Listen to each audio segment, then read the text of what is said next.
आगे बढ़ते हुए अब शुरुआत करते हैं बीटीएसटी एसटीबीटी ट्रेड्स की और पूरा पैनल हमारे साथ बना हुआ है ऑलरेडी। अमित बताइए, पहला आपकी तरफ से बीटीएसटी ट्रेड क्या रहेगा? जी दीपाली मैम, इनफैक्ट मेरी नजर भी हिंडाल्को पे ही है। हिंडाल्को को अगर हम देखें तो आज 10 और 20 डमा से इसने एक शार्प बाउंस किया है और ऑलमोस्ट एक स्ट्रॉन्ग पिन बार कैंडल बनाया है।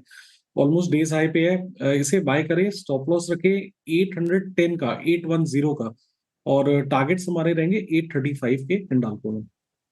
हिंडाल्को लीजिए भाई, ये हिंडाल्को मेटल्स में अभी चर्चा में भी आया था, टेक महिंद्रा चर्चा में आया था, डीलर्स को भी पसंद आ रहा है और अमित सेठ साहब कह रहे हैं खरीद लीजिए।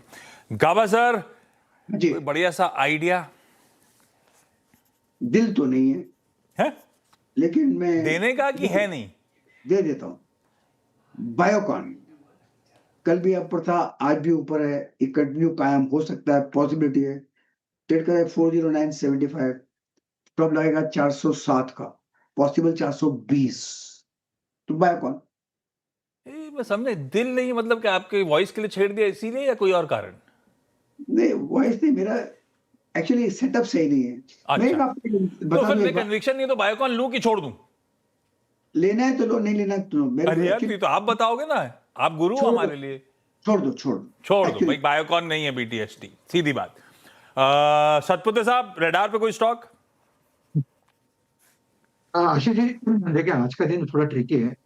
ज्यादा बहुत एग्रेशन लेके कोई मतलब नहीं है, क्योंकि हमें डिफेंसिव पे बेट करना पड़ रहा है। वही सेक्टर है, वही स्टॉक शेयर, वही पे हमारा काम हो रहा है।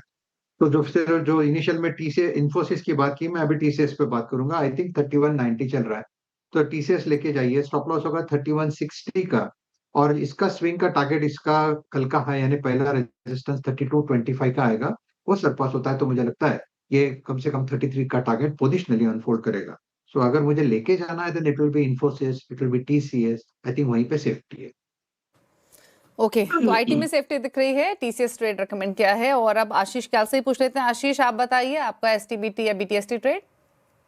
देखिए, बीटीएसटी में मेरा ट्रेड है गुजरात पिपा पोर्ट पे। ये काफी अच्छा मूव निकला था, हमने पिछले हफ्ते भी बात की थी। उसके बाद अच्छा रैली आया, उसके बाद कंसोलिडेशन हुआ और फिर से ये ब्रेकआउट देने की कगार पर है। तो ये स्टॉक में अच्छा रुझान देखा जा सकता है। गुजरात पिपावा पोर्ट जीपीपीएल पे लॉन्ग पोजीशंस क्रिएट की जा सकती है। टारगेट है 195 का और स्टॉप लॉस लगाना होगा 180 का। लीजिए, बढ़िया से आपके लिए सारे बीटीएसटी ट्रेड स्क्रीन पर आते हुए इन स्टॉक